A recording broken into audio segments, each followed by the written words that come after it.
dimanche aux alentours de 9 h, une prise d'otage s'est déroulée au sein du centre pénitentiaire Toulon-La Farlay, d'une action menée par un détenu au sein du quartier médical de la prison varoise, Laurie, qui s'est terminée sans blessure, mais le personnel reste très choqué. Et oui, Laura, une prise d'otage qui a duré une quinzaine de minutes au niveau de l'infirmerie du centre pénitentiaire de La Farlède. Il est 9 heures quand un détenu habitué aux visites dans ce quartier médical se rend une nouvelle fois sur place. C'est là qu'il prend en otage une infirmière avec une arme artisanale qu'il a faite à base d'une lame de rasoir et d'une brosse à dents limée.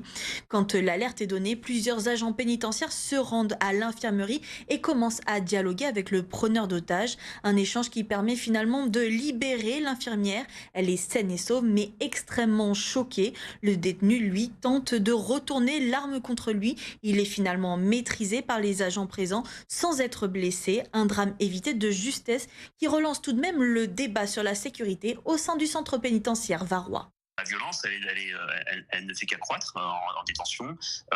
Déjà parce qu'on a un manque d'effectifs, donc forcément les agents on passe à côté de plein de choses. On fait pas assez de fouilles parce qu'on n'a pas assez d'agents, on n'a pas assez de matériel aussi. Donc c'est vrai qu'aujourd'hui, oui, on est confronté à la violence tous les jours. Les détenus font beaucoup de l'arme artisanale, ça c'est quelque chose qui existe depuis très longtemps. Effectivement, ils font avec tout n'importe quoi. Ils font des armes pour se défendre en promenade, ou alors ça peut être contre un détenu, mais aussi contre un surveillant ou contre une infirmière. La preuve en est. Donc effectivement, aujourd'hui, on est confronté à des découvertes de ce style.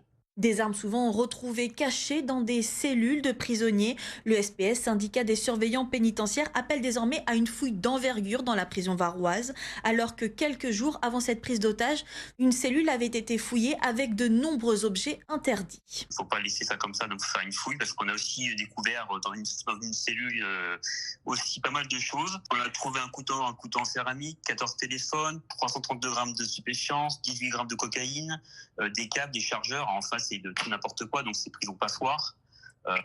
Il faut que ça s'arrête, c'est pas possible. Donc on demande nous de l'effectif et très rapidement parce que Toulon étant un manque d'effectifs très très important.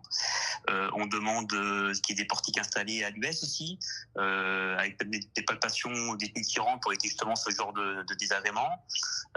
Donc voilà, il faut que la direction se bouge, que la direction prenne confiance qu'on a des soucis à Toulon et qu'il faut arrêter de fermer les yeux. Le syndicat demande désormais un renfort, à savoir une vingtaine d'agents qui manqueraient dans la prison varoise.